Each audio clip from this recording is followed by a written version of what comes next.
I have played and ranked every video game made by PETA, looked over their social media, read many articles they've written, and for a while, I thought I didn't have any more PETA content to look at. So I started poking fun at them, creating a fake vegan Minecraft guide, and having my friends make concepts for what a PETA parody of certain games would look like. But spoiler alert, there's still some more interesting PETA content out there. I recently came across PETAkids.com/comics and I decided to give them all a read. I assume by now you know who PETA is, but if you don't, they're an animal rights organization who have the right idea of helping animals, and yes, they have done some good, I won't deny that, but they have an awful reputation with many controversies under their belt that I do not think should be ignored. Long story short, they have a baffling way of going about so many different things, and it's no different with their children's comics. Before we begin, I want everybody to be respectful to everybody else in the comments, and I want everybody to know that I do support veganism, being vegetarian, and I'm all for animal rights. The only thing I am making fun of in this video is PETA themselves. And you, Todd, you smell terrible. Go take a shower. I'm sure a lot of you guys are wondering, how bad can these comics be? It's on a website for kids after all. Well, for some context, the same website has a gaming section where they have all of their video game parodies there, including the very distasteful and disturbing parodies that they have made in the past. And I've talked about countless times how these video games have links to animal abuse right in the middle of them. So in other words, there's nothing in these comics that would surprise me, right?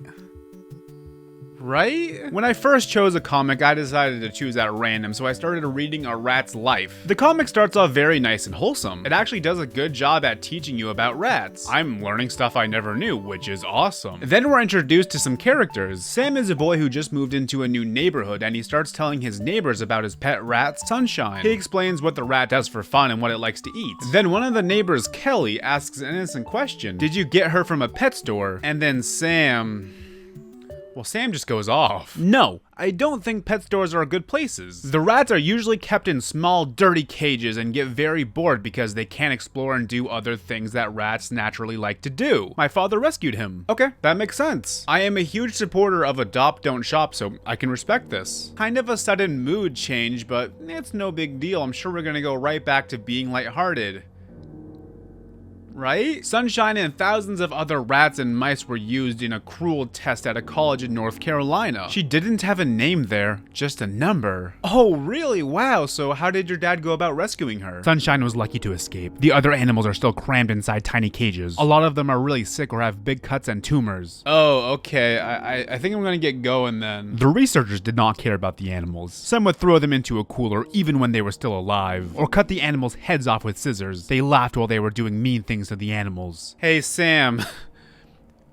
Are you alright, buddy? Let's now break down what just happened. Like I said, there is a huge sudden mood shift here. They go from quick, lighthearted, cool rat facts to lengthy, incredibly biased information about animal testing. I do not support animal testing, but if a kid asks me about it, I am sure as hell not gonna say that the people laugh while they cut heads off of rats. In fact, I wouldn't go into nearly as much detail. Even if everything here is the truth, kids don't need to know the gory details. I'm pretty sure most kids really love animals, so I don't think you need to say much to really get their attentions here. I especially would not visualize this topic with these disturbing pictures. Look, all I'm saying is that I am positive there is a much better way to explain animal testing to kids. Let's now finish this comic. They then proceed to continually talk more about animal testing in a similar fashion, with of course more nightmare-fueled pictures for children. They then go to Sam's mom and Sam asks if the neighbors can stay for lunch. And what are they having for lunch, you ask? Some kind of mystery meat burger. I know these could be veggie burgers, but do you think a kid is going to assume that? Probably not. They're probably thinking that this is beef, you know, a regular hamburger, which I don't care about, but PETA usually does. PETA always goes out of their way to promote veganism and vegetarianism, which makes it very weird that PETA left this ambiguous burger in the middle of their comic. This is just another example of PETA being inconsistent with their message. They then talk about the rat and about animal testing, and then the conversation takes a bizarre turn. Sam's mom says, "Sam, that reminds me, we have to leave for the hospital in 3 hours to see your aunt. She's been going through a lot lately." Then Sam replies, "My aunt has cancer. We go to visit her every weekend." Alright, so this is out of left field. The conversation about scientists torturing animals reminds her of her sister who has cancer in the hospital. Odd connection to publicly states. I guess I can see where you would draw the connections from, but what? And something about this frame looks like a shitpost to me. I think it's the sudden lack of detail in the eyes of Sam along with the expression. It reminds me of the damn shawty okay meme, and all I can think about is damn shawty, okay, we can go visit your aunt in the hospital. Alright, my bad, we're getting off topic here. The mom then goes on about more animal testing stuff and talks about companies that do and do not participate in animal testing, and that's essentially it. Overall, there are many good things for kids or really anybody to learn about here. It's just unfortunate it's taught in such an untasteful way. I would never let my kid read this. There's also a page at the end that you can color in, so I asked my friends if anyone wanted to give it a color, and Josh quickly sent me this.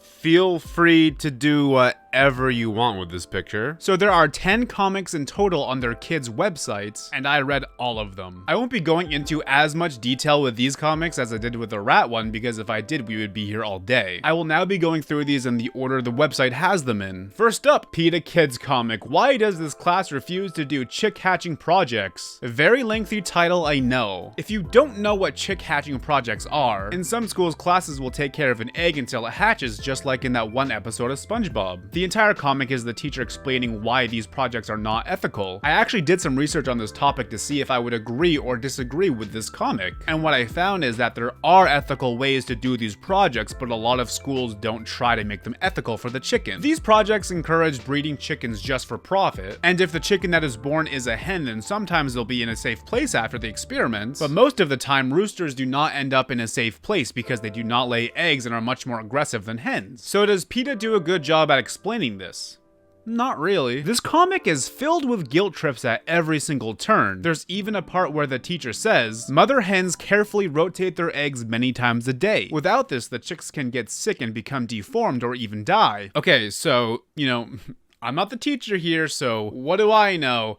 But, you can rotate the egg yourself to simulate what a hen would do, but you're not going to mention that in this comic because it doesn't align with your agenda. Like, what they said is true, you need to rotate the egg or the chicken will probably not be okay. This comic does give some information now, albeit partially misleading, and overall this is just one big guilt trip. The next comic is called The Difference Between Animal Dissection and Animal-Free Tools. Why are these titles so long? The comic is about why dissecting frogs is more ethical online than in real life, and I fully agree. The comic does a good job at explaining that with minimal guilt trips. Nice job, PETA. Next is Where Does Milk Come From? Everything you need to know about dairy. It starts off good explaining what dairy is to kids, and then suddenly they hit you with this picture. Other than that, there's no real guilt trips. Here they explain the sad part of dairy production and talk about how going vegan will help the planet. To my knowledge, nothing they said here is wrong, but it's still perhaps a little too preachy and blunt for children. Have you ever heard of a wet market before? I actually haven't. But a wet market is just a place that sells fresh meat. There really isn't anything crazy in this comic. It just explains why PETA thinks wet markets and eating meat is bad. A Tiger's Life starts off with fun facts about tigers, camels, horses, lions, and zebras. It then cuts to career day at school where a couple are talking about their work at a circus. A kid asks about animals at their circus, and another kid says they don't work at a circus with animals. And then the girl looks pissed. This comic talks about the terrible quality of life that animals have in a circus versus their lives in the real world. It then goes on to explain what you can do to help. I don't support circuses that perform with wild animals and do not treat them well, which I'm pretty sure is most or if not all of them. And I actually feel like I learned something while reading this one. Sure, there's a few guilt trips here and there, but in general, this one's really not that bad. A Cow's Life starts off by telling us fun cow facts. It then cuts to kids shopping for clothes, and when one of them puts on a leather jacket, another tells them why that's wrong. They then go to an animal sanctuary where someone tells them about how a cow was rescued from an awful breeding factory. After they talk in detail about how veal is made and other hardships for the cows. Of course, it's all accompanied with these depressing pictures. And again, this one is just too blunt for children in my opinion. There's 3 comics left: a chicken's life, a fish's life, and a dog's life. They all seem to follow the same story beats. Fun facts about the animal, followed by a very depressing and very blunt explanation of the abuse that goes on with the animal. normal. And that's all of the PETA comics on the kids' website. I guess the biggest takeaway from this video is that these are all okay topics to teach your children, but all of them could just be handled in a better way than this. You don't need to lie about anything, just get rid of some of the disturbing details and don't show them any of these graphic pictures. Oh yeah, and leave all your biases at the door. All you have to do is give these kids facts and then try to push them to the right direction. Now PETA, please remove these disturbing games off of your website along with some of these comics. I actually cannot believe these are still up. That's all I got. Feel free to check out the rest of my PETA series or maybe some other videos. Thank you for watching and I hope you all have a fantastic Tuesday.